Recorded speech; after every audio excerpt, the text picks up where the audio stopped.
Сәлеметсіздер ме, құрметті көрермендер, каналымызға қош келдіңіздер. Әлемдегі және Қазақстандағы жаңалықтарды алғашқылар қатарынан біле отырыңыз келсе, арнадағы подписация және бір ғана лайк түймесін баса отыруды ұмытпаңыздар. Ал ендеше бастадым. Мөлдір Әуелбекова жеке өміріне қатысты сұраққа жауап берді.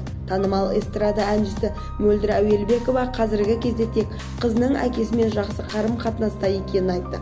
Ал бірінші күйеуімен мүлде араласпайтынын жеткізді. Бірінші экс-жұбайым Арыстанмен араласпаймыз, анығырақ айтатын болсақ, ол менімен араласпайды.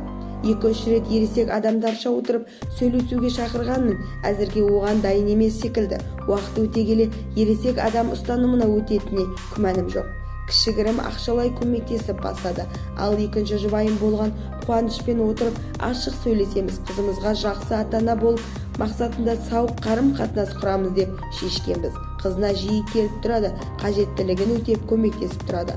Құрметтеймін, өз басым екеуін де ұлым мен қызымның әкесі ретінде сыйлаймын. Тілекші жанашырмын, бақытты болсын деп жазды инстаграмдағы парақшасында әнші. Бізді тамашалауда жалғастырыңыздар, сау саламатта болыңыздар.